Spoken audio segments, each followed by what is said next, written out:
I'm Colonel Charlotte Rios, 38 years old, and I worked my way from a small-town ROTC graduate to leading operations that most people will never know existed. For years, I tried to earn the respect of my uncle, a retired Army Master Sergeant who believed women didn't belong anywhere near combat. I gave him loyalty, patience, and every reason to be proud. But when he told a crowd that women like me shouldn't serve, and his Navy SEAL friend turned pale at hearing I was from Unit 47, the Ghost Unit, everything changed. Have you ever been dismissed or belittled by someone you spent your life trying to impress? If so, you're not alone.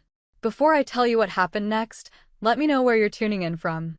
And if you've ever had to stand your ground after someone tried to erase your worth, hit that like button and subscribe for more true stories about standing tall when respect isn't freely given. What came after might surprise you. I grew up in a house where the military wasn't just respected, it was gospel. My Uncle Frank had served 23 years in the Army, retiring as a Master Sergeant, and in our small Texas town, that made him something close to royalty. Every 4th of July barbecue, every Thanksgiving dinner, every family gathering revolved around his stories. He'd sit in his chair on the back porch, beer in hand, and hold court about discipline, sacrifice, and what it meant to serve your country. I listened to every word. When I was 7, he let me try on his old uniform jacket. The sleeves hung past my hands, the shoulders drooped nearly to my elbows, but I stood straighter than I ever had. "Looks good on you, Charlie," he said, and I felt 10 feet tall. Then he added, with that half-smile he always wore when he was about to say something he thought was funny, "Course, by the time you're old enough, they'll probably have you doing the paperwork while the men do the real work." Everyone laughed. I laughed too, even though something in my chest tightened. I was 22 when I commissioned into the Air Force as a second lieutenant. I'd graduated top of my ROTC class, passed every physical test with room to spare, and chosen a career path in operations coordination. My parents threw a small party. Frank showed up late, stayed for an hour, and spent most of it explaining to his buddies how the Air Force was necessary, but not quite the same as ground combat. He clapped me on the shoulder before he left. "Proud of you, kid. Just remember, some jobs are desk jobs for a reason." I told myself he meant well, that his pride was just buried under layers of old-school thinking. So I kept my head down and worked. I worked harder than I needed to, longer than I should have, because some part of me still wanted him to see me the way I'd seen him when I was 7 years old. By the time I made captain at 28, I was coordinating missions across multiple time zones, managing logistics that kept people alive in places I couldn't talk about. I came home for Christmas that year, and Frank asked what I'd been up to. I gave him the sanitized version, strategic planning, operational support. He nodded slowly. "Sounds like a lot of emails." One of his friends laughed into his drink. I excused myself early and didn't come back the next day. The evolution was gradual. It wasn't one moment or one comment, it was the accumulation of 1,000 small dismissals. During my early 20s, he'd praised my PT scores, but reminded me that real soldiering was something different. By my late 20s, the praise stopped altogether. I became a case study in his arguments about military standards, a data point in debates I never asked to be part of. At a cousin's wedding, I overheard him tell someone, "She's sharp, I'll give her that." But they're lowering the bar to make the numbers look good. It's politics. I started visiting less. When I did come home, I kept conversations surface level. "How's the weather? How's your back? Seen any good games lately?" I stopped mentioning deployments or promotions. It was easier that way. Easier than watching him diminish everything I did before I'd even finished saying it. The irony was that I loved the work. I loved the precision of it, the weight of decisions that mattered, the people I served alongside who didn't care about my gender. They cared whether I could do the job. And I could. I was good at it. Better than good. I made major at 33, ahead of schedule, and started leading tactical planning teams for cross-branch operations. The work was classified, intense, and exactly what I'd trained for. Frank found out about the promotion through my mother. He called me 2 days later. "Major, huh? That's something." There was a pause. "Just don't forget where you came from." I didn't know what that meant, and I didn't ask. When I was 34, I was selected for a joint task force assignment. The details were need to know, the vetting process was exhaustive, and the work was unlike anything I'd done before. I couldn't tell my family where I was going or when I'd be back. My mother cried when I said goodbye. Frank shook my hand and said, "Stay safe. And stay out of the way of the people doing the actual fighting." I spent the next 18 months in places that don't exist on any map you can Google. I worked with people from every branch: Army Rangers, Navy SEALs, Marine Recon, Air Force Special Tactics. We didn't talk about rank unless we had to. We talked about mission objectives, threat assessments, extraction windows. I learned things about myself I hadn't known were there: how much fear I could carry and still function, how much exhaustion I could push through, how much loss I could witness and still get up the next morning. There were 12 of us when it started. We called ourselves Unit 47, though that wasn't the official designation. It was just a number on a roster somewhere, a line item in a budget that didn't acknowledge what we actually did. By the time I came home, there were 4 of us left. The rest were listed as casualties in training accidents, vehicle malfunctions, things that sounded plausible enough that no one asked questions. I didn't talk about it. Not because I was trying to be mysterious, but because I didn't have the words. How do you explain months of living on adrenaline and MREs, of making decisions where every option costs something, of watching people you respect die for objectives you can't defend at a dinner table? You don't. You smile, you say it went fine, and you move on. Frank didn't ask many questions when I got back. I'd been promoted to lieutenant colonel while I was gone, a battlefield promotion that came with a handshake and a brief ceremony in a tent that smelled like diesel and dust. He heard about it third hand and sent a text, "Congrats. Don't let it go to your head." I stopped trying to make him understand. I stopped trying to make him proud. I focused on the work, on the people I led, on doing the job well enough that the losses meant something. It wasn't about him anymore. Maybe it never should have been. But I'd be lying if I said it didn't hurt. The breaking point came on a Saturday in July. Frank was turning 60, and my mother insisted on throwing him a barbecue. Half the neighborhood showed up, along with a rotating cast of his old army buddies, men in their 50s and 60s who wore faded unit shirts and talked about the world like it had stopped changing the day they retired. I'd driven 6 hours to be there, and I was regretting it before I even got out of the car. My mother hugged me at the door. "He's in a good mood," she said, which I knew meant he'd been drinking since noon. "Try to be patient with him." I smiled and told her I would. The backyard was full of lawn chairs and coolers, the grill smoking with burgers and hot dogs. Frank held court near the picnic table, surrounded by his usual audience. I made the rounds, shaking hands and making small talk, deflecting questions about where I'd been stationed with the same vague answers I always gave. Most people didn't push. They could tell from my tone that it wasn't a conversation I wanted to have. I was halfway through a plate of potato salad when Frank's voice carried across the yard. "Charlie, get over here. Want you to meet someone." I set my plate down and walked over. Frank had his arm around a man I didn't recognize, late 50s, gray hair cropped military short, the kind of build that suggested he still hit the gym regularly. Frank was grinning, that loose, easy grin he got after a few beers. "This is Rick Hayes. Served with the SEALs for 26 years. Senior Chief, retired." "Rick, this is my niece, Charlotte." Rick extended a hand. His grip was firm but not aggressive. "Pleasure," he said. His eyes were sharp, assessing me in the way people who've spent their lives in dangerous places assess everyone. "Likewise," I said. Frank gestured at me with his beer bottle. "Charlie's Air Force officer. Makes the big decisions from behind a desk." He said it like a punchline, and a few of the guys chuckled. I felt my jaw tighten, but I kept my expression neutral. "Strategic operations," I said evenly. "Someone has to coordinate what happens on the ground." Frank snorted. "See, that's the thing. Women like you shouldn't serve. I'm not saying you're not smart, you're smart as hell. But combat's not your world. It's not built for you. And pretending it is just puts everyone at risk." The conversation around us had gone quiet. I could feel eyes on me, waiting to see how I'd react. My mother was watching from the porch, her hand pressed to her mouth. I took a slow breath. I've served long enough to know what my world is. Frank shook his head, still smiling, like I'd just proven his point. You've been in the Air Force for what, 15 years? That's great. But there's a difference between serving and being in the fight. You've done logistics, planning, coordination, important stuff, don't get me wrong.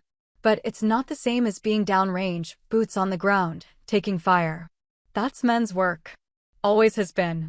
Rick shifted his weight slightly, his gaze flicking between me and Frank. He hadn't said anything yet, but I could see the gears turning. I looked at Frank, at the man I'd spent my childhood idolizing, and felt something inside me settle into a cold, quiet certainty. I wasn't angry. I was tired. Tired of justifying myself, tired of defending my service to someone who'd decided long ago that it didn't count. You're right, I said. There is a difference. Frank raised his bottle like I'd conceded. Exactly. I knew I've been in the fight, I said. I've been downrange. I've taken fire. I've made calls that cost lives and saved lives, sometimes in the same breath. And I did it all while people like you sat at home deciding I didn't belong there. The yard was silent now. Frank's smile had frozen on his face, uncertain, like he couldn't tell if I was joking. Rick spoke for the first time since the handshake. His voice was calm, almost casual. What unit did you serve with? I turned to him. Unit 47. His beer slipped from his hand. It hit the grass with a dull thud, foam spilling out across the dirt. He stared at me like I'd just told him I was a ghost. The ghost unit? His voice was barely above a whisper. I thought none survived. Frank looked between us, confusion replacing the easy confidence he'd worn a moment ago. What the hell is Unit 47? Rick didn't take his eyes off me. It was a joint task force. Multi-branch. Deep operations in denied territory. The kind of missions that don't make the news because officially, they never happened. He swallowed hard. I knew a guy who briefed them once. He said they were the best trained team he'd ever seen. He also said the survival rate was under 30%. Frank's face had gone pale. Charlie, 4 of us made it back, I said quietly. Out of 12. Rick was still staring. Jesus Christ. He looked at Frank, then back at me. How long were you with them? 18 months. And you're still. He stopped himself, shook his head. I'm sorry. I didn't mean to, he straightened, and before I realized what he was doing, he'd come to attention and rendered a crisp salute. I hadn't been saluted in a civilian setting in years. It caught me off guard, enough that it took me a second to return it. When I dropped my hand, Rick was looking at me differently. Not assessing anymore. Something closer to respect. It's an honor, he said simply. Frank's mouth was open. He looked at me like he didn't know who I was. I picked up my plate. I'm going to finish my lunch. I walked back to the porch. My mother was crying quietly, her hand still pressed to her mouth. I sat down next to her, and she put her arm around me without saying a word. Behind us, I could hear Frank trying to ask Rick questions, his voice too loud, too insistent. Rick's answers were short, clipped. I didn't turn around. I didn't need to. For the first time in 15 years, I didn't care what Frank thought. I'd spent long enough trying to prove myself to someone who'd already made up his mind. Frank didn't call for 3 weeks. When he finally did, it was late on a Tuesday night. I'd just gotten back from a 14-hour shift coordinating a training exercise and was halfway through reheating leftovers when my phone buzzed. I saw his name on the screen and considered not answering. But I did. Yeah, it's me. His voice was flat, missing the usual bluster. Got a minute? Sure. There was a long pause, the kind that stretches out because neither person knows how to fill it. I pulled a chair out from the kitchen table and sat down, waiting. Your mother says you're mad at me. I closed my eyes. I'm not mad, Frank. Then what are you?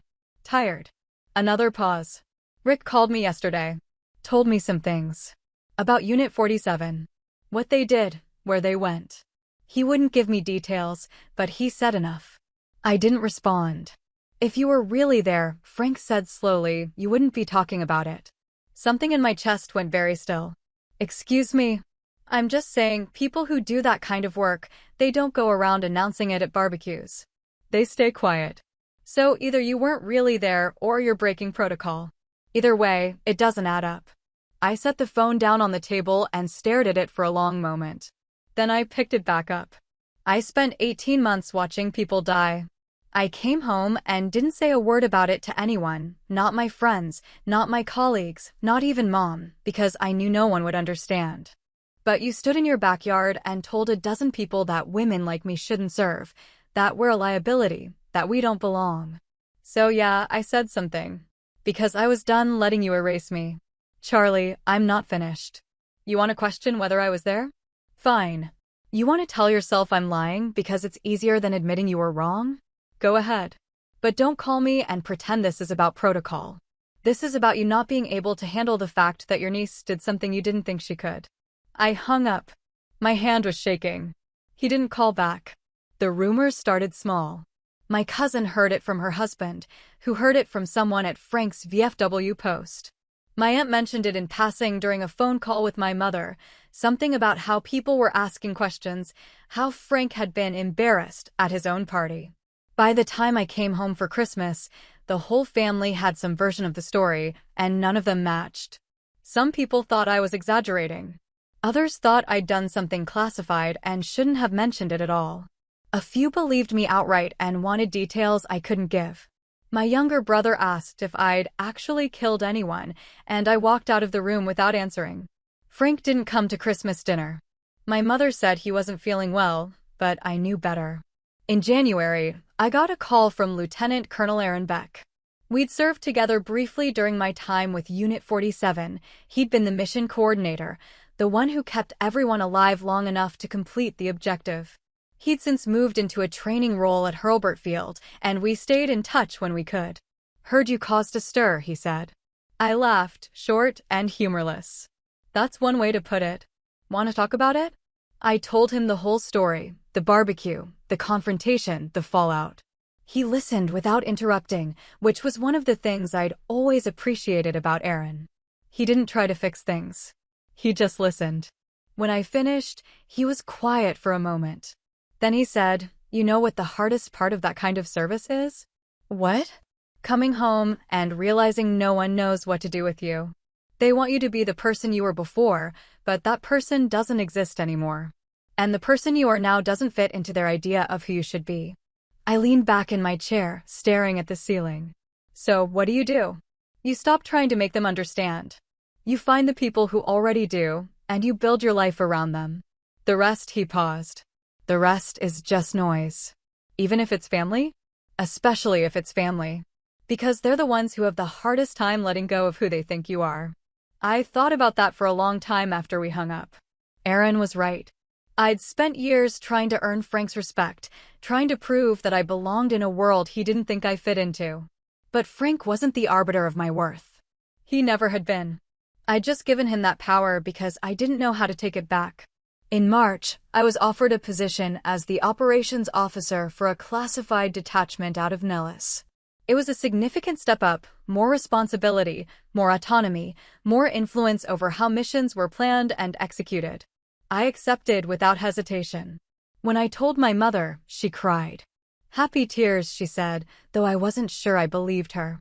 "I'm proud of you, sweetheart. I just wish I know." He does too. He just doesn't know how to say it. I didn't argue with her. But I also didn't believe her. Frank had made his position clear. And I'd made mine. I moved to Nevada in April. The work was exactly what I needed, demanding, complex, the kind of thing that required every bit of focus I had. I mentored junior officers, rebuilt training protocols, and coordinated with teams across the country. For the first time in years, I wasn't looking over my shoulder, waiting for someone to tell me I didn't belong. I was 38 when I was promoted to lieutenant colonel.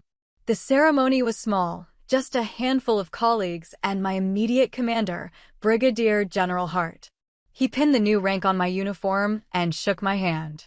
"You've earned this," he said. "Don't let anyone tell you otherwise." I hadn't planned on telling Frank. But my mother must have said something, because 2 days later, he showed up at the ceremony venue, a small conference room on base that was being used for a different event. I was walking out to my car when I saw him standing by the entrance, hands in his pockets, looking older than I remembered. "Didn't think you'd come," I said. "Wasn't invited." "No, you weren't." He flinched, just slightly. "Can we talk?" "Depends." Are you going to tell me I don't deserve this? No. He looked at the ground, then back at me. I came to say congratulations. And to ask, he stopped, seemed to struggle with the words. You think you're better than us now? I stared at him. No, Frank. I just stopped needing permission. He didn't have an answer for that. I got in my car and drove away. In the rearview mirror, I saw him still standing there, alone in the parking lot, and for the first time, I didn't feel guilty. Frank's health started declining that summer. My mother called in August to say he'd been in and out of the hospital, high blood pressure, a minor heart incident, the kind of thing that happens when you're 62 and haven't taken care of yourself the way you should. She asked if I'd come visit. I told her I'd think about it. I didn't go. It wasn't out of spite. I'd simply run out of the energy it took to navigate that relationship. Every conversation with Frank required me to brace myself, to prepare for judgment or dismissal, to decide in advance how much I was willing to tolerate before walking away. I didn't want to do that anymore. So I didn't. But I thought about him. More than I wanted to admit.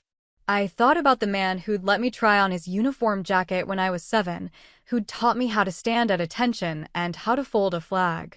I thought about the version of him I'd hero-worshipped, and the version I'd spent the last decade trying to prove myself to. Neither of those men existed anymore. Maybe they never had. In September, Rick Hayes called me. I almost didn't answer. I hadn't spoken to him since the barbecue, and I wasn't sure I wanted to revisit that day. But something made me pick up. Charlotte? It's Rick. Frank's friend. We met at, I remember. Right. Listen, I wanted to reach out because I've been thinking about what happened at the party, and I owe you an apology. I frowned. For what? For not saying something sooner.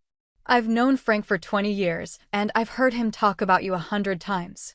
I knew he had issues with women in combat, but I didn't realize how deep it went until that day. I should have stepped in earlier. Should have told him he was out of line. You saluted me, I said. That was enough. No, it wasn't. You deserved better than that. From all of us. He paused. I've been doing some reading since then. About Unit 47. Took some digging. Most of it's still classified, but I found enough to know what you went through. What you survived. I didn't say anything. I wanted you to know that I told Frank. Not the details, I don't have those, and I wouldn't share them if I did. But I told him what I could. That the unit was real. That the survival rate was under 30%. That the people who made it back were some of the toughest, most capable operators I'd ever heard of. What did he say? Rick was quiet for a moment. Not much. I think it's hard for him to process. He spent his whole life believing a certain thing, and now he's being told it's not true. That's not an easy adjustment, especially for someone like Frank. That's not my problem. No, Rick said. It's not. But I thought you should know he keeps a photo of you on his mantle. You in uniform. It's been there for years. I noticed it the first time I visited his house, but I didn't think much of it until now. I closed my eyes. Why are you telling me this? Because I think he's proud of you. He just doesn't know how to say it. Or maybe he's too stubborn to admit he was wrong. Either way, I thought you deserved to know. After we hung up, I sat in my kitchen for a long time, staring at nothing. I didn't know what to do with that information. Pride shouldn't come with conditions. It shouldn't require years of silence and distance before someone finally acknowledges what you've done. But maybe that was all Frank had to offer. Maybe that was the best he could do. I didn't call him. I wasn't ready for that. But I stopped avoiding my mother's calls when she wanted to talk about him. The work kept me grounded. By October, I was running a detachment of 32 personnel, pilots, analysts, logistics officers, all of them sharp and capable. I mentored where I could, particularly the younger women who reminded me of myself at 25, hungry to prove themselves in a field that didn't always make space for them. One of them was Captain Maya Lopez, 29 years old, newly assigned to our team after completing a rotation in Afghanistan. She was brilliant, quick, precise, unshakable under pressure. She also carried the same tension I'd carried for years, the sense that she had to be twice as good to be considered half as competent. We were reviewing mission plans one afternoon when she asked, out of nowhere, "Do you ever regret it?" I looked up. Regret what? Serving. Staying in. Dealing with all this, she gestured vaguely. The politics. The people who don't think you belong. I leaned back in my chair. Every day. She blinked, surprised. But I also don't, I said. Because the alternative is letting them win. And I'm not interested in that. She nodded slowly. How do you deal with it? The doubt. The constant feeling like you have to prove yourself.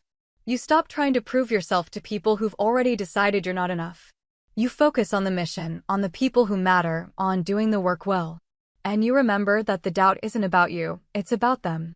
Maya smiled, small but genuine. Thank you, ma'am. Don't thank me yet.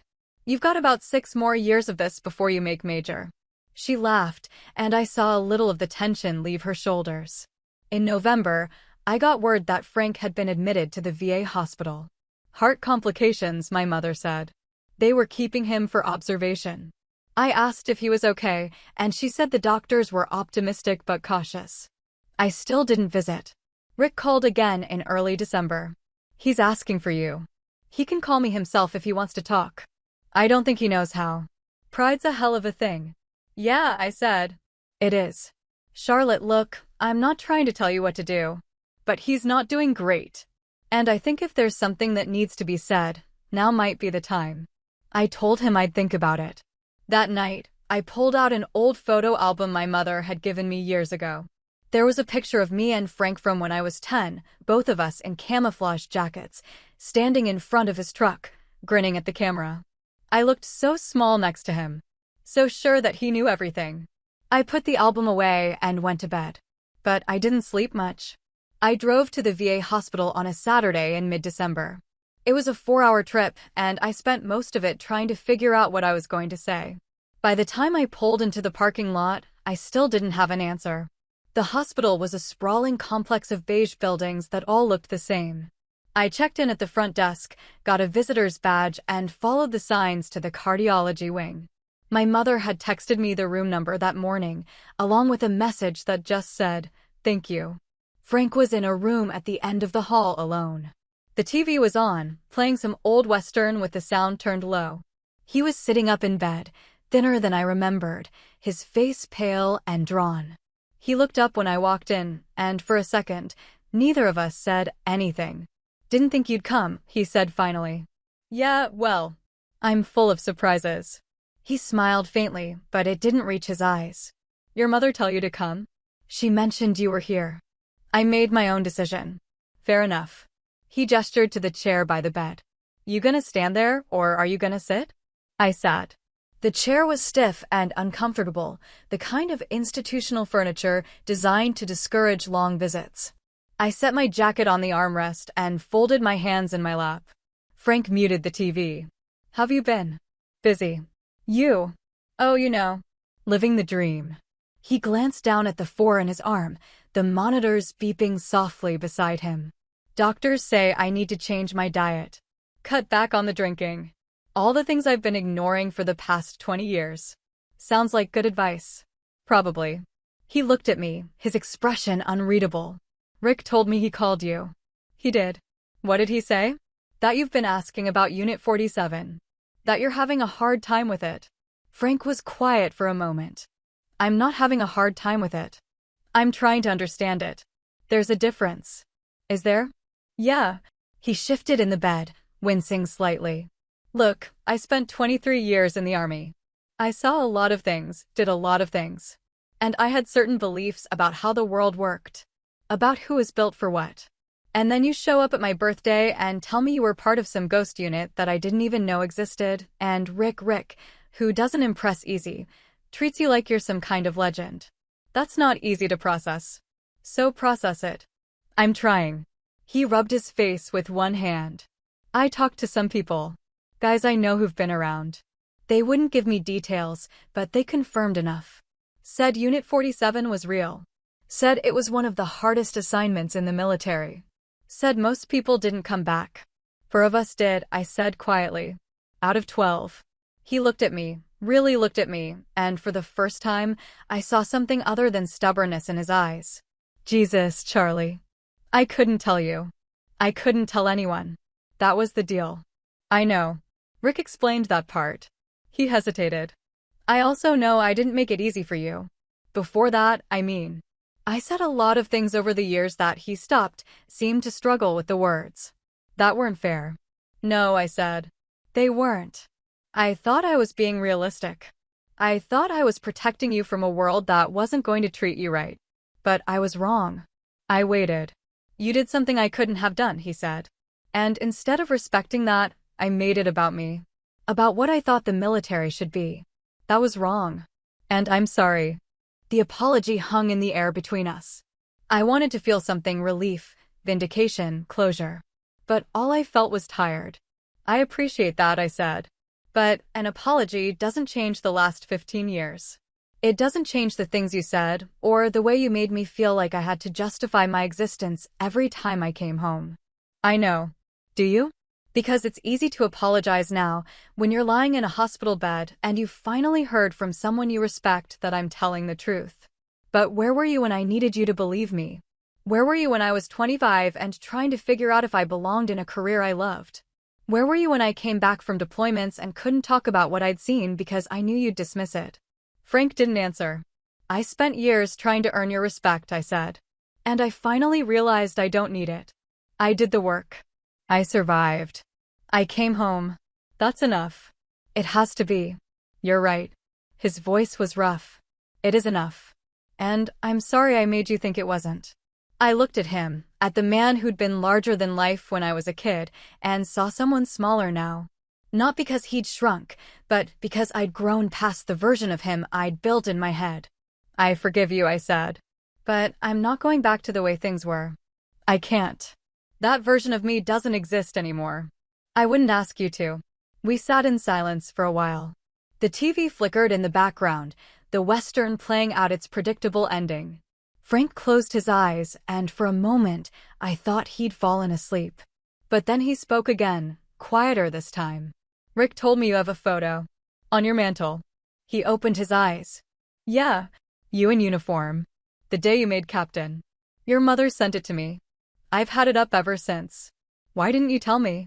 Because I didn't know how. I was proud of you, Charlie. I just didn't know how to say it without admitting I'd been wrong about everything else. I nodded slowly. Guess I got that wrong war thing from you. He smiled, just a little. Guess you did. I stayed for another hour. We didn't talk about Unit 47 or the years of tension. We talked about small things: his doctors, my new assignment, a fishing trip he wanted to take once he got out of the hospital.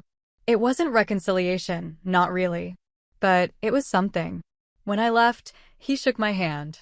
Take care of yourself, Colonel. You too, Frank. I walked out of the hospital into the cold December air, and for the first time in a long time, I felt like I could breathe. Frank came home from the hospital 2 weeks before Christmas.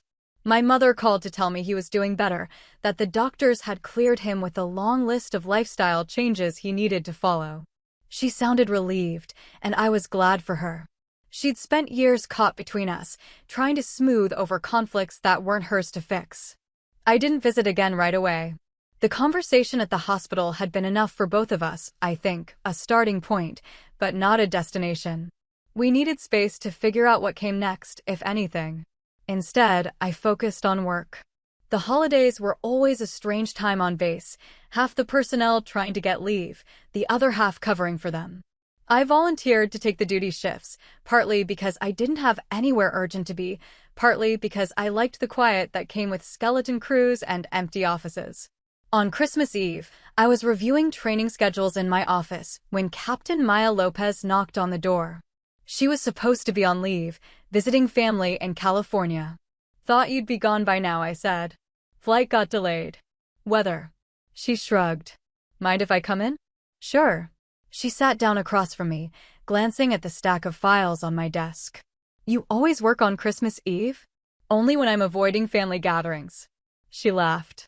Fair enough. Then, more seriously, I wanted to thank you. For the mentorship. For the advice. It's made a difference. You're doing the work. I'm just watching. Still. She hesitated. I heard a rumor. About you. Something about a classified unit. I kept my expression neutral. People talk. Yeah, they do. She met my eyes. I'm not asking for details. I just wanted to say, whatever you did, wherever you were, it matters. Not just to the mission, but to people like me. Knowing that someone made it through, that someone proved it was possible, that means something. I didn't know what to say to that. So I just nodded. She stood. Anyway, Merry Christmas, ma'am. Merry Christmas, Maya. After she left, I sat alone in the office for a while, thinking about what she'd said. I'd never thought of my service as something that mattered beyond the immediate mission. But maybe it did. Maybe just by surviving, by refusing to quit, I'd left a trail for the people coming after me. New Year came and went. In January, I got a call from Rick Hayes. He and Frank had gone fishing Frank's first trip out since the hospital, and Rick wanted me to know it had gone well. He's doing better, Rick said. Not perfect, but better. And he talks about you differently now. With respect. That's good. It is. Rick paused. He asked me to give you something. Said he'd mail it himself, but he wasn't sure you'd open it if it came from him. What is it? His old unit patch. From his first deployment. He wanted you to have it. The package arrived a week later, a small padded envelope with Frank's handwriting on the label. Inside was the patch, faded and frayed at the edges, and a note written on lined paper. Charlie, this was the first patch I ever earned. Wore it through 2 deployments and more missions than I can count. I kept it all these years because it reminded me of who I was when I believed in something bigger than myself. I want you to have it. Not because I think you need it, but because I think you've earned it. You've done things I couldn't, survived things I wouldn't have, and you did it without anyone's permission. That's the kind of soldier, the kind of person I should have recognized a long time ago. I'm proud of you. I should have said it sooner. Frank, I read the note twice, then folded it carefully and put it back in the envelope. The patch sat on my desk for a few days before I decided what to do with it. I didn't frame it or display it. I put it in my go bag, the one I carried on deployments, tucked into a side pocket where I'd see it every time I packed. It wasn't forgiveness exactly, but it was acknowledgement. And that was enough. February brought new assignments, new challenges. I was asked to brief a group of senior officers on operational lessons learned from unconventional warfare, careful, sanitized lessons that didn't reveal anything classified, but still conveyed the complexity of the work. It was the first time I'd spoken publicly about that part of my career, even in abstract terms. Afterward, a brigadier general I didn't know approached me. That was a hell of a briefing, Colonel. You've clearly been in the thick of it. Thank you, sir. We need more officers like you. People who've seen it firsthand and can articulate what it means. Have you thought about a teaching role? War college, maybe. I hadn't. But the idea stayed with me. In March, Maya Lopez was selected for a high-level training program, one of the most competitive in the Air Force. She came to my office to tell me, practically glowing. I wouldn't have applied if you hadn't pushed me, she said. You earned it. Still. Thank you. Watching her walk out, I felt something I hadn't felt in a long time, hope. Not for myself, but for the generation coming up behind me. They'd have their own battles to fight, their own doubts to navigate. But they wouldn't be starting from scratch. They'd have examples, pathways, proof that it could be done. In April, Frank called me for the first time since the hospital. Not my mother passing along a message, not Rick playing intermediary, Frank calling me directly. Hey, he said. Got a minute? Yeah. I'm organizing a thing. Small gathering. Some of the guys from the old unit. Thought maybe you'd want to come. Meet some people. Hear some stories. I was surprised. You want me there? Yeah, I do. He paused. You're part of this world, Charlie. Always have been. I just didn't see it. But I do now. And I think the guys would benefit from hearing your perspective. I'll think about it. That's all I'm asking. I went. It was strange at first, walking into a room full of men who'd known Frank for decades, who'd heard his opinions about women in combat, who'd probably agreed with him more often than not. But Rick was there, and he made introductions, and by the end of the night, I'd had half a dozen conversations that felt real. One of the guys, a former ranger, pulled me aside. Frank told us about Unit 47. Not details, but enough. I just wanted to say respect. That kind of work, that kind of survival rate, it's no joke. Thanks. And for what it's worth, you changed his mind. About a lot of things. That's not easy to do. I didn't respond, but I thought about it on the drive home. Changing someone's mind wasn't the goal. Living my truth was. But if Frank had learned something along the way, if he'd grown past the limitations of his own thinking, maybe that mattered too. Spring turned into summer, and the rhythm of work carried me forward. By June, I'd been in my role as operations officer for over a year, and the detachment was running smoothly enough that I could step back and focus on longer-term planning. General Hart called me into his office one afternoon and told me I was being considered for promotion to full colonel. "It's not guaranteed," he said. "But your record speaks for itself. You've earned this." "Thank you, sir." "I'm serious, Rios. You're one of the best officers I've worked with. The kind of leader people trust. Don't lose that." I left his office feeling something I hadn't felt in years, validated. Not by family, not by people trying to fit me into their expectations, but by the institution I'd served. It wasn't perfect, and there were still battles to fight, but I belonged here. I'd proven that. In August, Frank invited me to his house for a barbecue. It was a smaller gathering this time, just family and a handful of close friends. My mother hugged me when I arrived, holding on a little longer than usual. "I'm glad you came," she said. "Me too." Frank was at the grill, looking healthier than he had in months. He waved when he saw me, and I walked over. Hey. He flipped a burger, glanced at me. "You eat yet?" "Not yet." "Good. These'll be ready in 5. We stood there in comfortable silence for a moment. Then Frank said, "Rick's bringing someone. Young guy, just out of BUD/S, wanted him to meet you." "Why?" "Because he's got potential. And I think hearing your story, what you've done, where you've been, might help him figure out his path." I looked at Frank, saw the sincerity in his expression, and felt something shift. This was his way of making amends.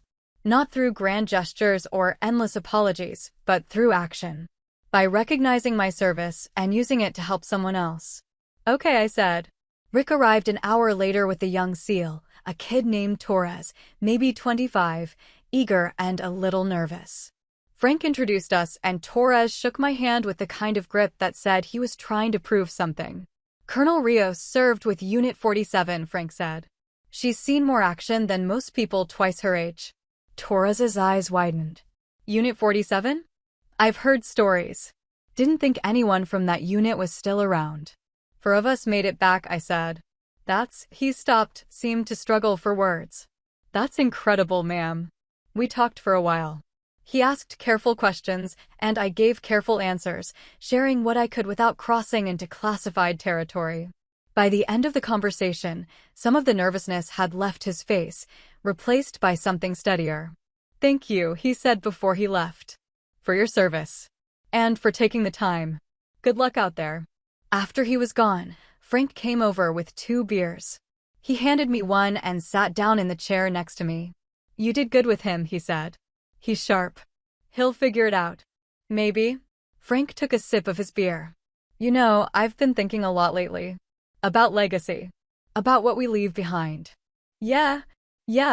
I spent 23 years in the Army, and I'm proud of that. But the thing I'm most proud of now? It's you." I looked at him, surprised.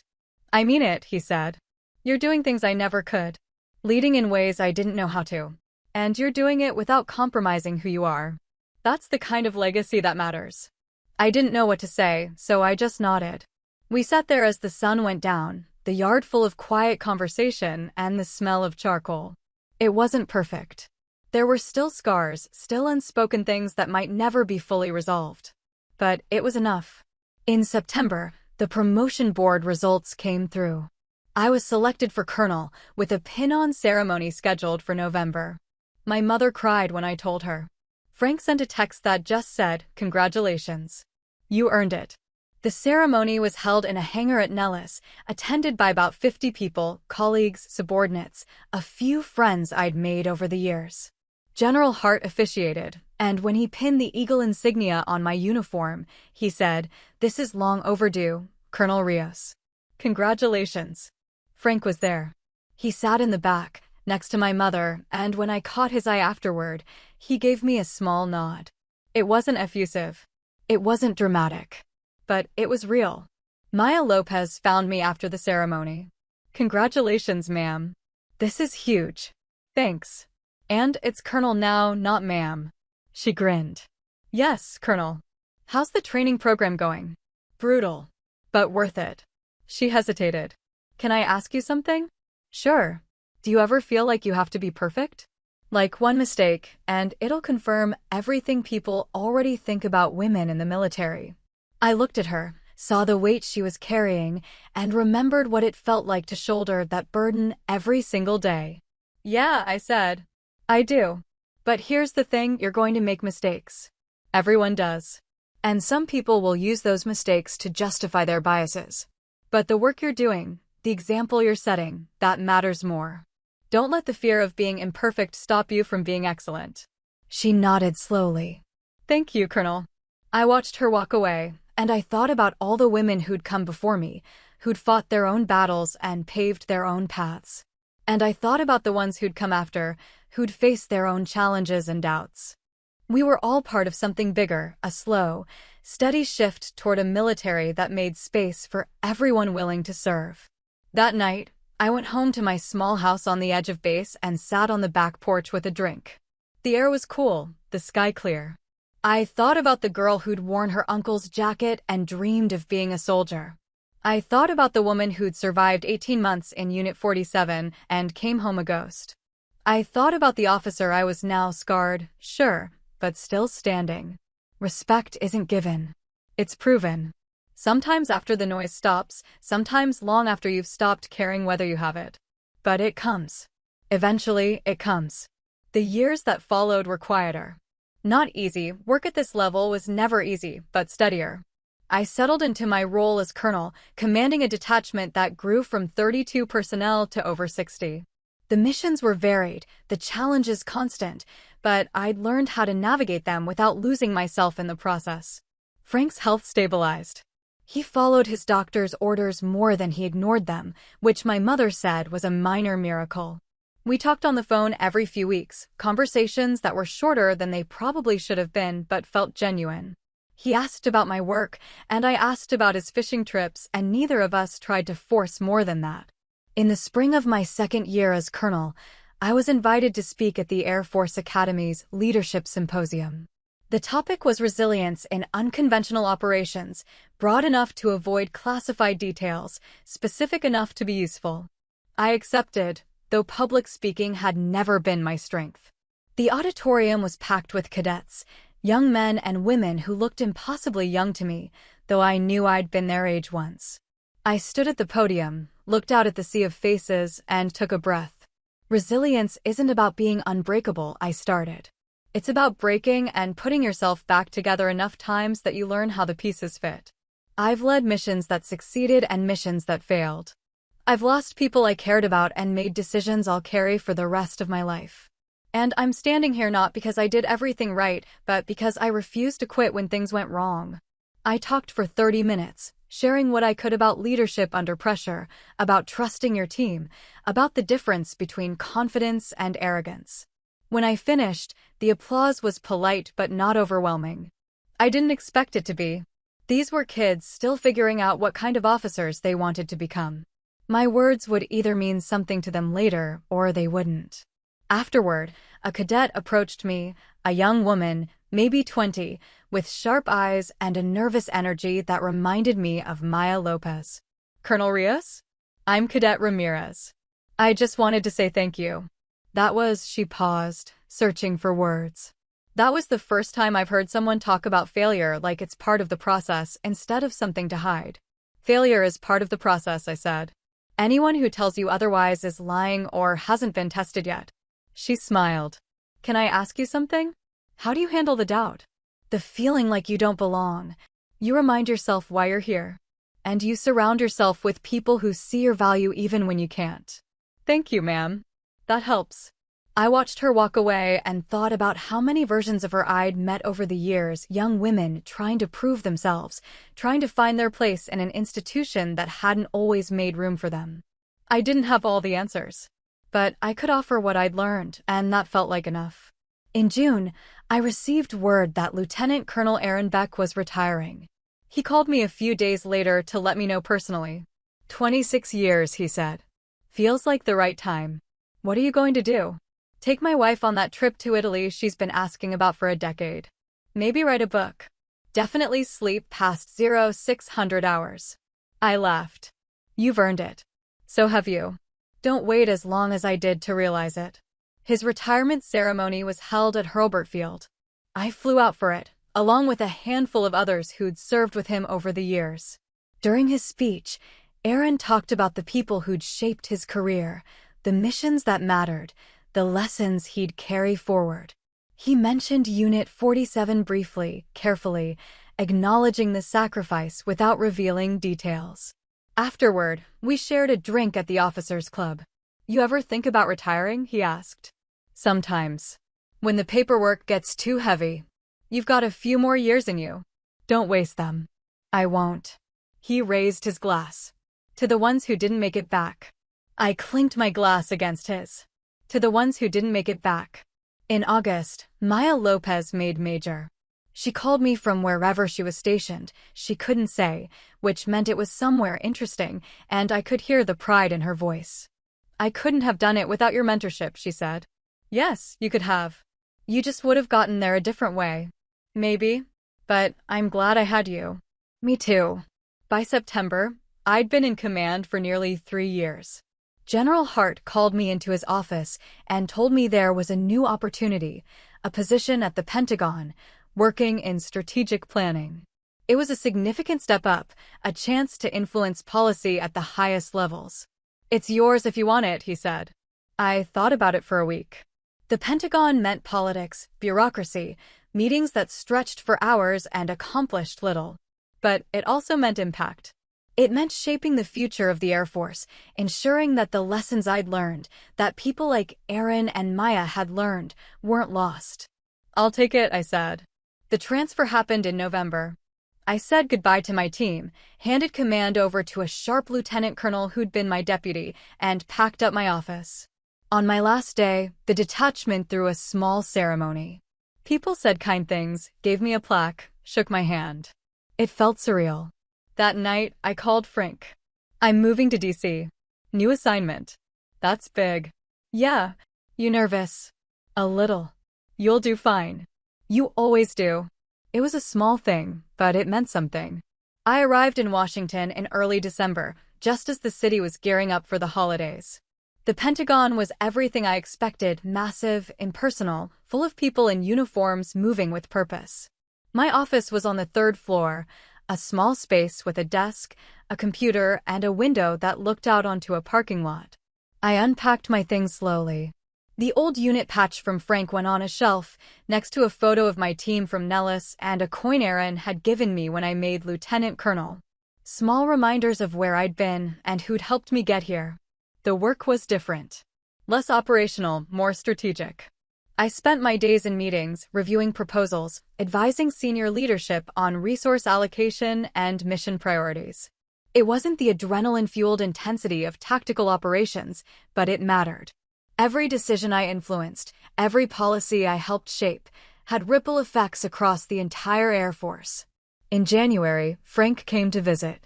He stayed with my mother's sister in Virginia and drove into the city to have lunch with me. We met at a diner near the Pentagon, the kind of place with vinyl booths and coffee that tasted like it had been sitting on the burner too long. "This is your life now?" he asked, looking around. "Part of it." "You miss the field?" "Sometimes. But this is where I can do the most good right now." He nodded. "I'm proud of you, Charlie."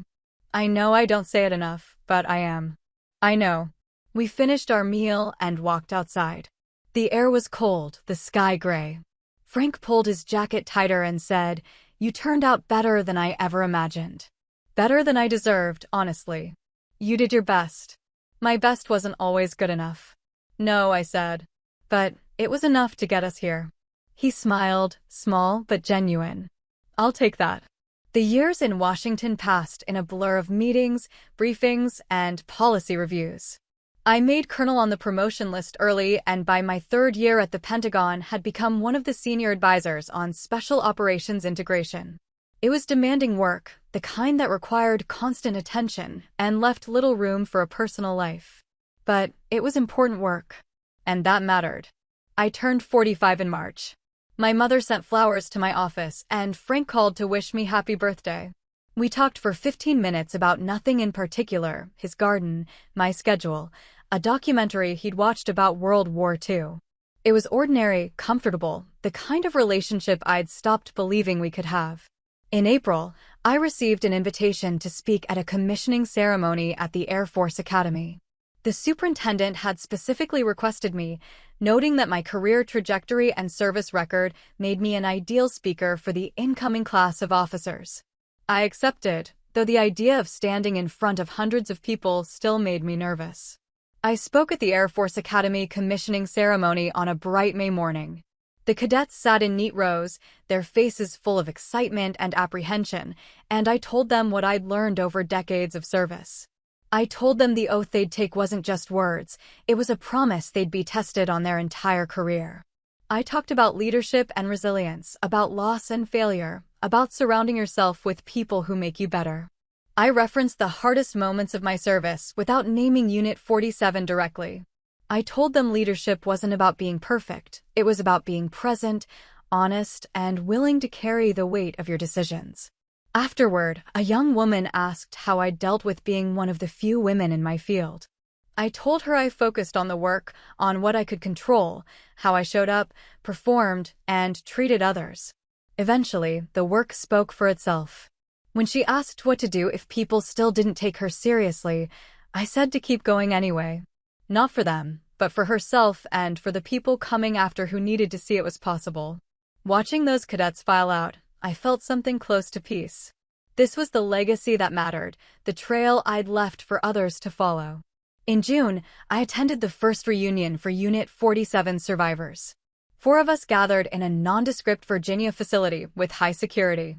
We didn't rehash missions or dwell on losses. We talked about what came after, how we'd rebuilt our lives, what we'd learned, where we were now.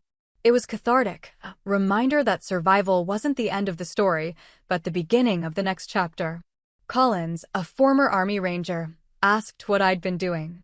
I told him about my Pentagon work, the policies I'd shaped, the officers I'd mentored. He said I was making a difference. I told him he was too, just in different ways. In August, Frank collapsed. My mother called to say he'd been rushed to the hospital with another heart incident, more serious this time. I caught the next flight out. Frank was in the ICU when I arrived, hooked up to machines, looking smaller and frilier than I'd ever seen him. My mother sat beside him, exhausted and worried. Frank woke that night and apologized for not being better, for wasting years being stubborn instead of proud and supportive. I told him we couldn't get those years back, but we had now, and that was enough. He told me I was a hell of an officer and a hell of a person. We sat in the quiet ICU, and I felt something close to forgiveness, not for him, but for myself. For carrying the weight of his approval so long and finally learning to let it go. Frank recovered enough to go home, though the doctors warned another incident was likely. I returned to Washington and threw myself back into work, but I called more often. When I did, Frank was there, ready to talk. It wasn't perfect, but it was real. 3 years passed. Frank's health remained fragile but stable. I made Colonel early and was selected for a key role advising the Secretary of the Air Force on Special Operations Policy. By 48, after 26 years in uniform, people asked when I'd retire. The work still mattered, the mission still drove me, but I was tired in a way no sleep could fix, a deep, bone-level exhaustion. In September, I spoke at a military leadership conference on resilience and legacy. The day before, I flew to Texas to see Frank. He was in the VA hospital again, his condition stable but declining. We talked about small things, then about legacy. He said the thing he was most proud of was me, that I was his legacy. Everything I'd done, everyone I'd helped, that's what mattered. I told him I forgave him, but I couldn't go back to the way things were. That version of me didn't exist anymore. He understood. Frank passed away 2 weeks later, quietly and peacefully. I gave the eulogy at his small funeral, standing in front of people I'd known my whole life. I told them Frank was a soldier who served with honor, but also a man flawed, stubborn, capable of both great pride and great growth. He taught me what it meant to serve and showed me it's never too late to change, to learn, to become better than you were. I didn't sugarcoat our complicated relationship. Frank wouldn't have wanted that. On his desk, we found the photo of me in uniform that he'd kept on his mantle for years, me at 28, newly promoted to captain. I brought it back to Washington and put it on my desk. 2 years after Frank's funeral, I stood before another commissioning ceremony at Maxwell Air Force Base. I was 50 now, with nearly 3 decades of service behind me. I told those young officers they'd face situations with no clear answers, that they'd make mistakes and doubt themselves. I told them they were enough, not because they were perfect, but because they chose to serve. I mentioned Unit 47 publicly for the first time, carefully, without revealing classified details. A young woman approached afterward and said I was the reason she joined the Air Force. My words from years earlier had given her permission to be herself. I felt pride not in what I'd achieved, but in what I'd made possible for others. In June, I learned I was being considered for Brigadier General. At 50, I'd assumed my career would plateau at Colonel, but General Hart said the board had been unanimous. The promotion ceremony was held in October at the Pentagon. My mother, Rick Hayes, Aaron Beck, and Torres, the young SEAL Frank, had introduced me to all attended. When I looked out at the crowd, I saw faces representing every phase of my career. That evening, Aaron told me I'd earned this and would do incredible things with it. As a brigadier general, I used my platform to advocate for inclusive leadership practices, better support for special operations personnel, and stronger mentorship programs. In January, I attended the first official memorial service for Unit 47 at Arlington. I stood before the wall, tracing the 12 names engraved in stone, 12 people who'd given everything for missions that would never be fully acknowledged. It wasn't closure, but it was acknowledgement. And sometimes, that's the best you can hope for. Walking past the white headstones at Arlington, I thought about my journey from a small Texas town to the Pentagon, from second lieutenant to brigadier general, from a girl seeking her uncle's approval to a woman who no longer needed it. Respect isn't given. It's proven. And when it comes, you realize it was never about the respect at all. It was about the work, the mission, the people you served alongside. That's what endures. I'd done the work. I'd survived. And I'd left a trail for others to follow. That was legacy enough. That's my story. If it resonated, tap like, subscribe, and turn on alerts. New episodes every week. Drop a comment. Have you ever been dismissed by family and had to set a boundary? If you were me at that barbecue, what would you have said? Who finally recognized your work when others wouldn't, and how did it change you? Would you rebuild trust after a public insult, or keep your distance? Share this with someone who needs proof that respect can be earned without permission.